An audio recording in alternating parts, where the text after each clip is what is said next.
We're here on a different set, and right about now, I want to talk about the Kenya Kwanza government, the budget. It has debuted its very first government, a staggering 3.6 trillion shillings. And right now, I want to make sense of it, break it down, and of course, just see the allocations, the gainers, the losers, and of course, what you stand to gain or lose as a mwananchi. And right with me on set right now, next to me, I apologize, I called you Elijah. Elkana Mogaka, an advocate. Karibu. Thank you for having me. And Sitati Asilo, who is a political economist. Welcome. Pleasure. Right. So we watched the budget being tabled in Parliament by the Treasury CS Njuguna Ndung'u. And it's a 3.6 trillion. Let's just talk about that figure. The highest so far. Is it unusual? Well, Kenya Revenue Authority has been working very hard. I'm not sure it's a legal question, but in terms of revenue collection over the past 1 year, it shows that the country has been doing better. 3.6 up from 3.3 trillion last year shows that we have collected 300 billion more shillings this year, which means there's going to be more for the Kenyan mwananchi to use. That is a very good step in the right direction in terms of tax collection. We have called the president Zakayo left, right, and center. But if he's collecting taxes in this and openly accounting to Kenyans about how much is being made by government and then make it available for Kenyans, it is a very good step, yes. Right. Tati, from an economist point of view, at 3.6 trillion shillings. Well, when you look at the amount of the budget itself, I mean, it's not really a surprise that we have figures ranging around 3.6 trillion. Because over the last many years, I mean, when you look at the history of budget making in Kenya, since maybe even way back since independence, I mean, yearly we've had these sort of increases in the budgetary amounts, yeah. So, and it's not just on the side of the revenue, which is increasing as well, but even the spending of the government, bringing in all other different factors to do with the different services which are supposed to be offered by the government, yeah. But also to mention to that, when you include other items from the consolidated fund, which include even the debt obligations which are supposed to be honored by the government, amounting to around 850 billion, then the total estimates even come to around 4.49 trillion. So the 3.6 trillion excludes some of the amounts for the debt repayments that are supposed to be made. Yeah. So from an economic perspective, it really means really nothing fundamentally until when the service delivery starts to be, executed to the different, based on the different items which have been allocated on the budget. Talking figures, but until now the disbursement and the implementation.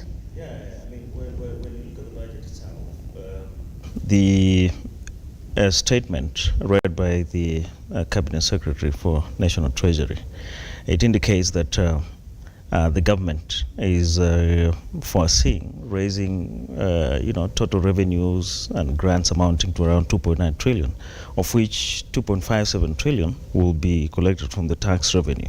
So that's quite a huge amount of money, which also raises questions if the KRA in this, the coming financial year will be able to meet or raise that huge amount of revenue. But we have to remember that in this country, raising revenue isn't really a problem. Yeah, the problem now comes to the spending. We can raise as high amounts of revenue as possible. Over the last very many financial years, that one has happened. But now the problem comes when we go down to the spending bits of it, where you have loss of corruption and the other loopholes where the money is lost. We'll be getting to that shortly. Now, Elkana, let's talk about the conduct of Azimio MPs walking out than just saying that it is not right for them to sanitize a flawed process. What do you make of it? Every vibrant political system will have its ruling party. It will have its opposition. The opposition seem to still be in the stance of maandamano Mondays, in terms of refusing to even be on the table. But as far as the budget goes, this is bigger than any one of us. We should have, they should have tabled their grievances during the debates and have themselves on the record rather than walking out, which is a show, because at 86 people, it is not enough to defeat business in Parliament. It is not enough to stop the passing of the bill or the passing or the reading of the budget today. Parliament business requires just a majority to be present, and if they had a stronger number, this walkout would have made much more. But in terms of showmanship, we'll give them that. They showed us that they can work. but since it is the opposition, then what does it speak of the political climate in the country, or what then can we be expecting? You can probably take this as the groundwork for them to criticize and probably look in depth into the budget as the release of funds shall begin. If the government keeps to its promises and there is very little pilferage, which has never been the case with our country, then you might find that this was a false flag attempt by Azimio. But if there are issues with how the revenue is being shared out within the country, you see the education sector has been given such a big bump, and the other two sectors, health and security. If there is found to be pilferage or lack of improvement of services in those particular sectors that the government is working so hard on, the 86 members of parliament who left parliament today might actually gain more support within parliament and outside in the common mwananchi. For today, you can say it was the groundwork being laid for the opposition to the finance structure for the next 1 year. Right. And now let's talk about the key priorities for the Kenya Kwanza government.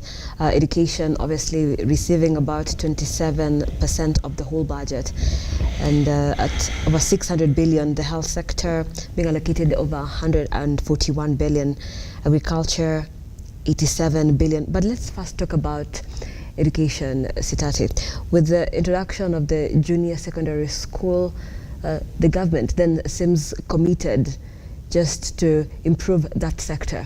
So do you think then that this allocation, this lump sum allocation of over 600 billion is then going to make sure that all the challenges that have been seen, we know there are many challenges like the lack of classrooms even for some areas.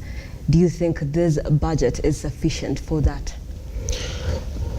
Well, I think without casting aspersions on the budgetary estimates meant for the junior secondary schools, certainly is not going to solve all these challenges which have been experienced since this level of schooling was introduced in the education system just over a year ago, or thereabout.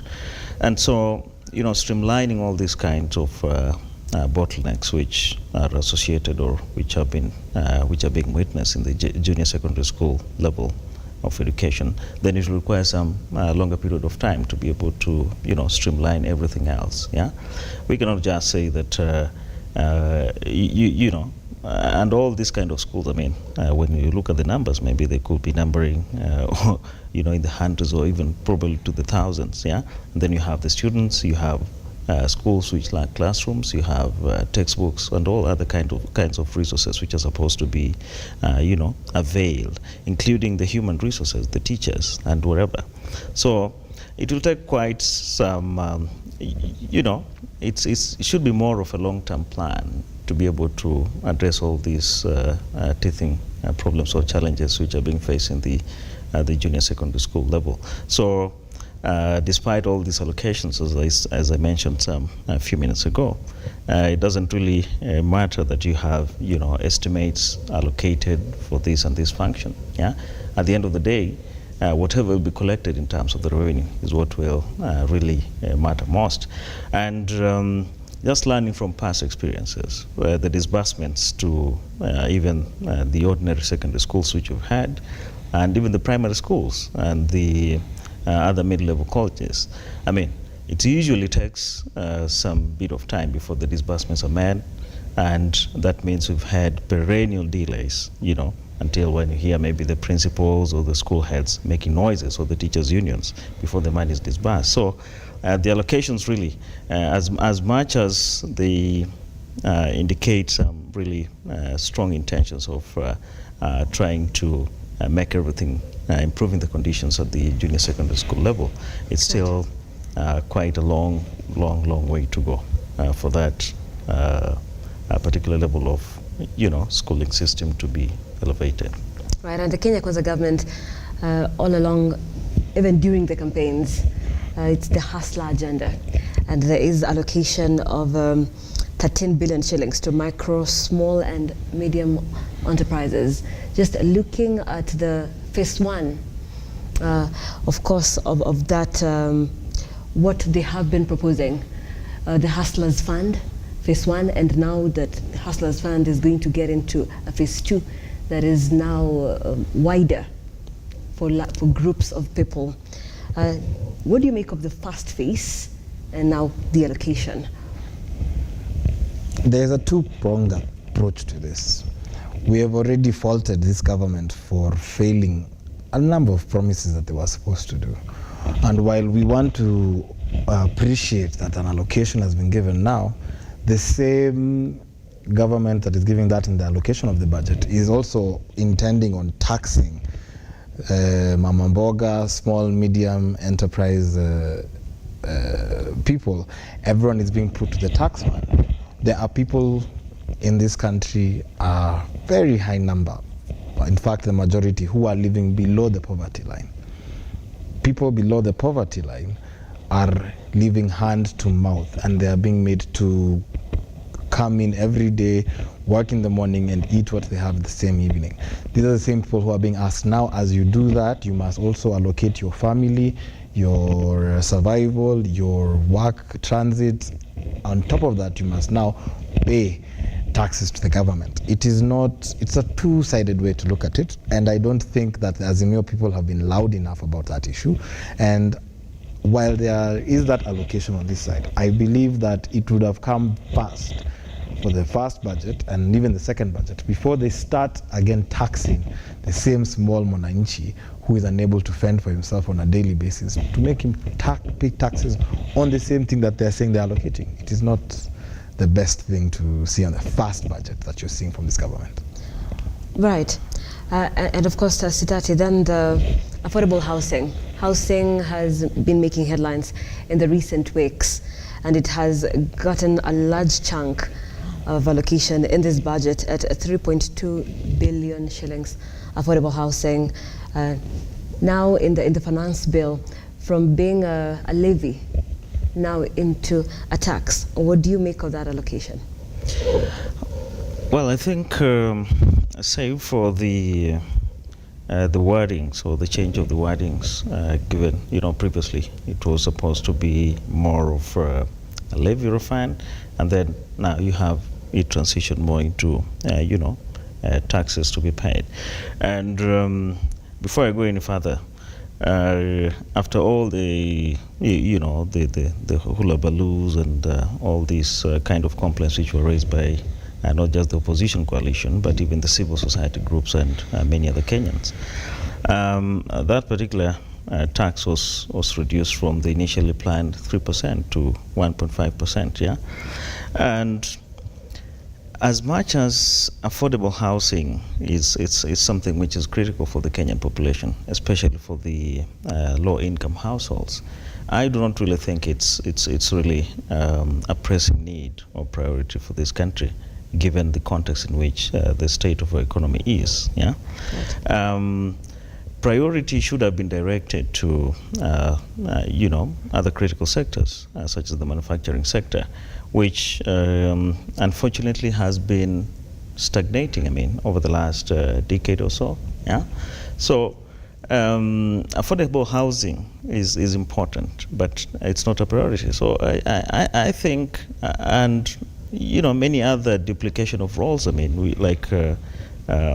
You have the fund which is being created that all this kind of monies which will be taxed for the houses will be directed to, but at the same time you also have the National Housing Development Corporation and whatever state parastatals that exist. So I believe that the priorities should be more focused on the creation of meaningful, decent jobs, which could actually come through the manufacturing sector. Although for the Kenya Kwanza administration, then priority has been given to, revamping the agricultural sector, as well as also revitalizing the medium and small scale enterprises, which could then form a basis for a stronger manufacturing sector. But I doubt that is going to happen. As long as we don't streamline our governance systems and approaches, then even the affordable housing scheme or program then becomes really a pipe dream. And I think over time then it will be interesting to see how the whole situation then pans out. Right.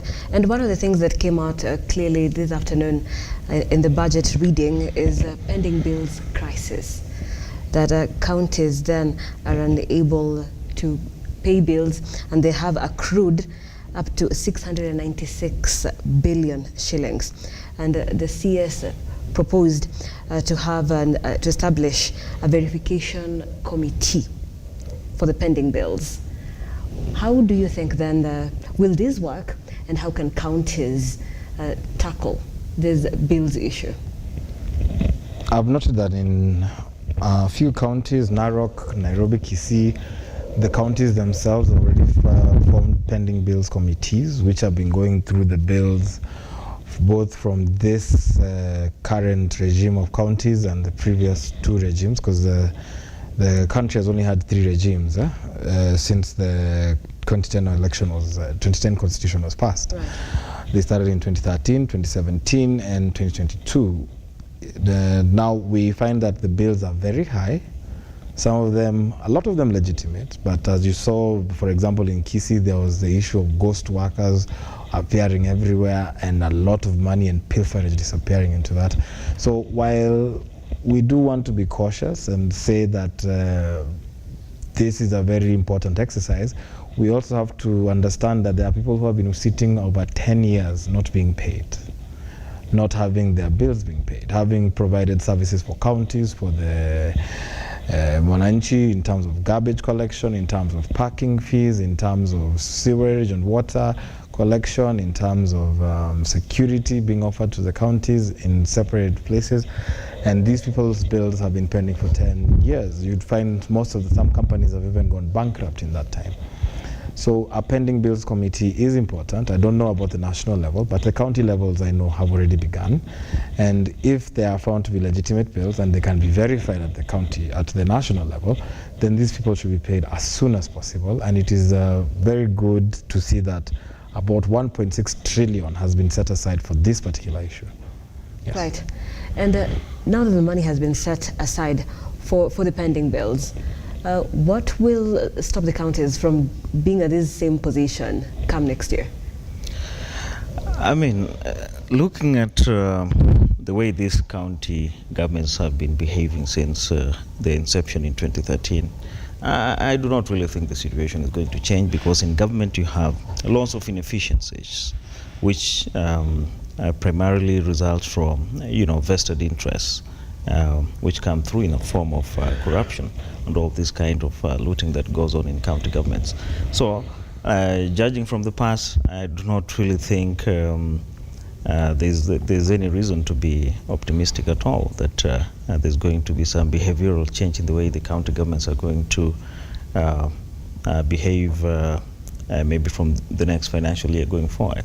Yeah. Right. So until all the inefficiencies and until they have disciplined political leadership that is not set on, looting all the allocated monies, then nothing really is going to change. If the last 10 years, that's how it's been. Yeah. Right. And the budget is coming just a day after the finance bill was approved at the second reading in Parliament. And there was a lot of outcry from the public because over 75% of stakeholders during the public participation exercise then had rejected certain proposals in that bill. And as the stories that we have run today, people on the street just saying they feel left out. Do you think the voice of the Mwananchi has been left out? I think we need to separate the voice of the Mwananchi and private interests. There are people in business, whether multinational or regional or within the local economy, who are going to be very badly injured by the changes being made by the finance bill. It is not all gloom and doom, as people have put it. There are several amendments that need to be looked into, including the house levy and the increase of the fuel tax, especially the increase of the fuel tax. Other than that, I would look at the finance bill with a bit of caution. It does seem to initially change the makeup of how our economy is going to look, but over a longer period of time, there is a chance that the finance bill, which is probably going to be the Finance Act within the next 1 month, might have its benefits if whatever collection of revenue is coming in through that finance bill as well is also being put right back into the economy. You've heard my colleague here, the economist, say we are not even collecting enough money as it is to cover our deficit. Right. Kenya needs 4.5 trillion. We are now telling each other we are spending 3.6. We are only discussing of the suffering, but we're not coming up with solutions of where to look for this money to get to 4.5 or even 5 trillion. The idea of an economy is to grow percentage points every year and become a better economy. If we want to look like Singapore in 30 years, something needs to give. Right. So if we look at the finance bill of the first year of Zakayo, the president who is attacking everyone's pockets every day, saying, oh, everything is gloom and doom, there is a larger way to look at it. If he finds a way to collect revenue and puts it right back into the economy, right back into Mwananchi's pockets, through schooling, through infrastructure, through manufacturing, as we have been told, through the places that have been neglected for so very long, which we already acknowledge as present in our lives, we might find that over the next 2 to 3 years, this finance bill will start turning around the minds of Kenyans. Right. And before Sitati, I let you weigh in. Public participation as enshrined in the Constitution, because then if a great number, 75% of stakeholders reject different proposals in the finance bill, so there is a feeling that the public participation, the exercise, was disregarded. So as is in the Constitution, how exactly should the public participation exercise be carried, and those opinions, how do we know they matter? We live in a country where we have what we call a representative political system. We vote in representatives for ourselves who will go to parliament and represent our views. So while we have this purview or polling system saying 75% of Kenyans said no, when you go into parliament, 75% of the representatives of those Kenyans said yes. If those Kenyans were really so aggrieved, there are systems to remove MPs from office. They are a bit difficult and stringent, but it is possible. But if the representative political system we are in is we voted people in for 5 years to represent our interests there, what you are seeing translating in parliament is what the Mwananchi is saying. Because we are in a representative political system, we are not in who has the loudest voice. Right. Whoever is speaking in the street, we might have been the loudest people saying, no, this is not the way. We are the stakeholders, we are this, we are that. But we voted people in less than a year ago, And those people who voted in now have their time in that parliament, and it is until they are finished with their term that we'll come back and grade them as our representatives. So if people then feel misrepresented, so now they can remove their MP from office? They have done before. Governors have been taken out, senators have been taken out. It is not an impossibility. We have seen people in political office taken through the system by their own constituents. There is the governor of Meru who has gone through it since the beginning of her term. When it is a time to do accountability, if you want to make your MP accountable immediately, go to your local leaders, go to the MCAs, come together, write a petition, sign the paperwork, send it, and send your MP home. If that is not the case, the representative you sent to parliament is the one who is doing the job you sent them to do. You either trust them in their interpretation of what is happening there, or if you do not trust what they are doing is for your benefit, there is a procedure to take them out. Right. So what was the opinions of the people? Were they disregarded? Because if then many people don't feel represented, but he picked a few to represent them, but they still don't feel represented. So does that mean it was disregarded?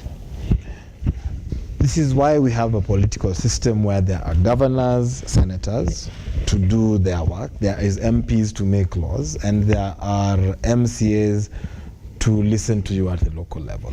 Anyone who feels aggrieved with their parliamentarian has a local representative who they can go to, who can now address the issues of what's happening in parliament. But how easy is that though? It is how not easy is it to get a local MCA? It is not supposed to be easy, because this is why we are told very critically at this time of elections, pick people you can trust, people who are standing for your values.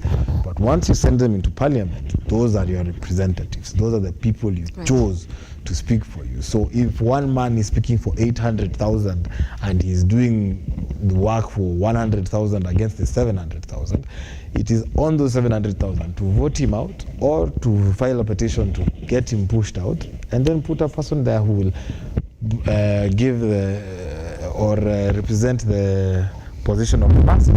As it is now, what I will say is that in parliament, what you're seeing is the position that the masses want. It is the position that the masses chose last year. Right. And it will be the same position that will be done over and over again until 2026, 2027, the next election cycle. If you do not like what has been happening here, you have a chance then to vote them out and put other people in. Teach them a lesson on the ballot. Do not seek to teach them a lesson 1 year into their office. Right. Okay, and Sitati, I'll let you weigh in on that. As you focus on, there's a lot of people are aggrieved at this time, the high cost of living, just not being able to afford the basics. Yeah, from the workshops that we had earlier, then people just saying it is hard even just to afford food 3 times a day, and that is hard. So how can people feel represented and included in the budget? Because it's directly, it's what they experience on a day-to-day. I mean, on several accounts last year when you interviewed me, particularly after the removal of the fuel subsidies towards the end of last year, I categorically stated that the removal of the fuel subsidies was uncalled for because it will directly lead to the increase in the prices of fuel, which would then transition to, an increase in the prices of other commodities and consequently, shooting up of the cost of living. And that's what exactly happened. And I think even this time round, when formally the VAT will be increased on fuel from 8% to 16%, then the situation, in my opinion, is going even to get a little bit concerning for majority of the Kenyans, because if you impose additional taxes on fuel, then indirectly that means that the cost of living is going to shoot up simply because of an increase in the transportation costs, and even an increase in the cost of production. So all these compounding effects of an increase, an increase in taxation on fuel, then doesn't really augur well for the common person. But then, how does the common person then feel, included, or on the other hand, left out? Of all these kind of taxes, tax increases, and everything else. Going by what happened in the previous government for the 10 years that it was in place, then with the insurmountable amounts of public debt that we experience, and even currently we are still experiencing the same, then there is no probably other feasible way out to be able to sustain a high public debt level if tax increases are not really imposed. But then again, where I want to fault the current regime, which rode on the wave of, one of the promises being widening the tax base, I think they should have looked at other means of trying to, collecting tax revenues other than just going for fuel. Right. Yeah. But again, it's a catch-22 situation for a government which you'd want to think where else or what else can be taxed more, because if you're not really experiencing tangible economic growth, then it becomes really difficult to impose all these kind of tax increases. So I think for the short term and even for the long term, the common person doesn't really have a way out of all this kind of misery. Right. Yeah. And there's something very interesting that the CS said, that the imports on sugar, the tax is going to be increased on sugar, of course, and as well as, what was the other thing? Tea. Tea exports is going to be removed, and let me just take a look at that again. On sugar, the tax imports are going to be increased, as well as on fish as well, that is going to be imported. And on sugar, he said that it's even better that the country is now going to be healthier, now imposing that. So the government seems to be discouraging imports and encouraging exports. But do we have enough in terms of manufacturing in the country, enough of food in the country, so that the taxes can now be imposed highly on imported goods? I think the general idea, which I will agree with the government position on, is support local content and local agricultural products. We have a flailing Mumias sugar company that has been suffering for a very long time. I do not think that Kenya has a lacking in resources. It just has a mismanagement of those resources. If the Kenyan maize farmer is given his zero-rated or tax-exempt goods within the country, and exported maize is discouraged, when the farmer goes to the market to sell his maize, his maize will be preferential to the one coming in from outside the country. However, if his price here in Kenya is higher than the taxed import coming from outside the country, the sellers and the traders and the large-scale sellers will go outside the country to bring in their imports. Same goes for sugar, same goes for coffee and tea and the other goods that we produce within the country. Right. If you want to promote local products in any sovereign jurisdiction, you should always make sure things coming into the country are more expensive than things locally produced.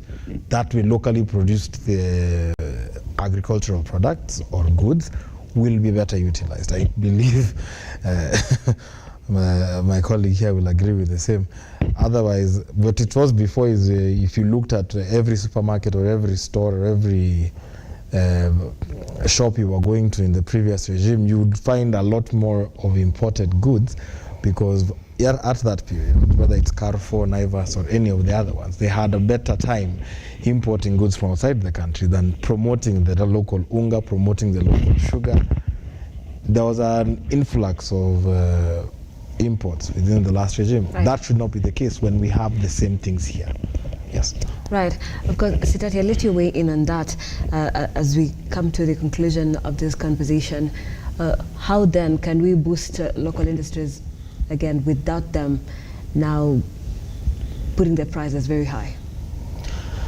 Well, in my opinion, if we really want to enhance local productivity or production, in the case of some of these industries which are on the verge of collapsing, like the sugar industry, then I think it's important to have, visionary political leadership.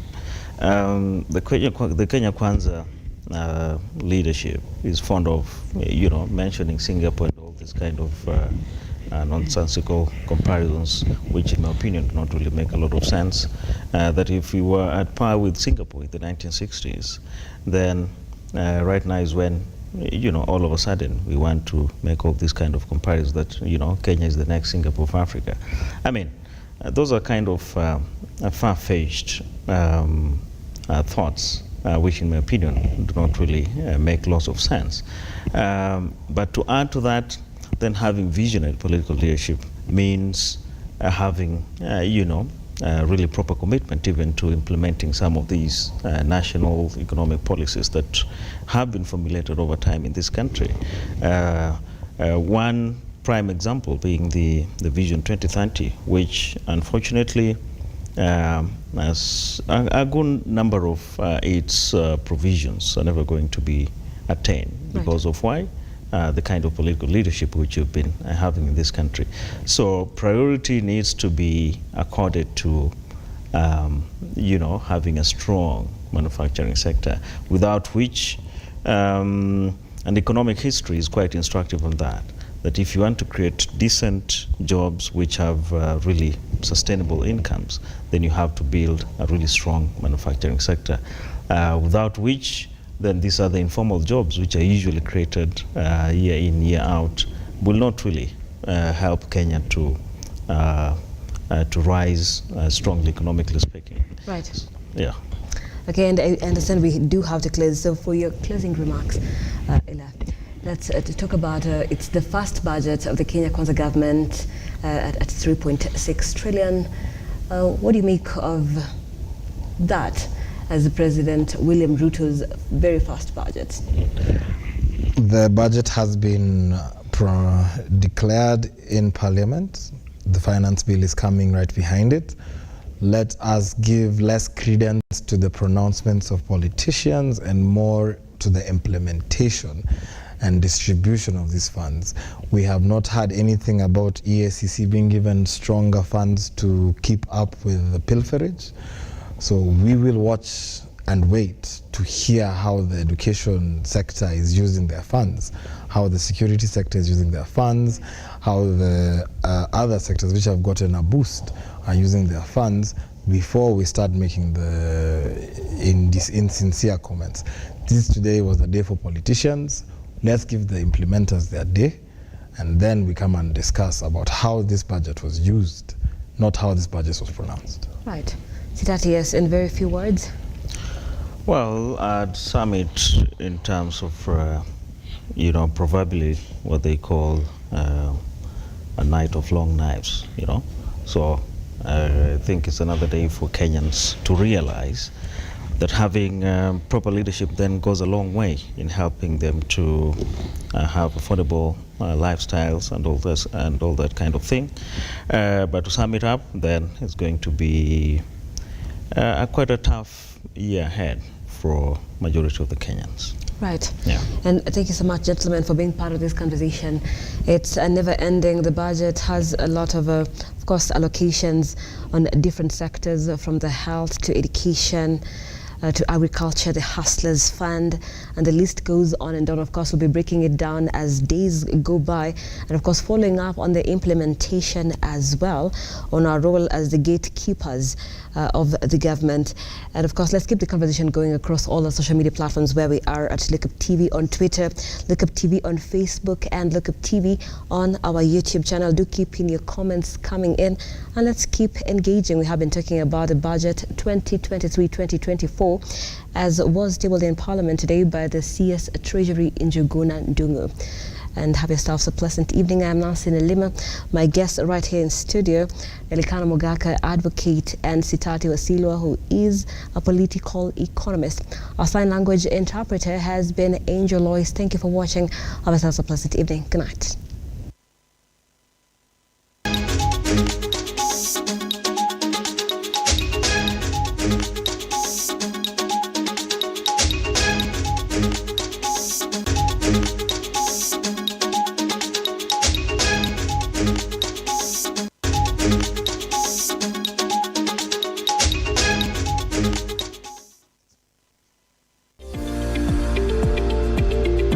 We value your feedback and welcome your complaints about our programming and operations. Feel free to get in touch with us through 0700 893 542 or send us an email to info@lookuptv.com.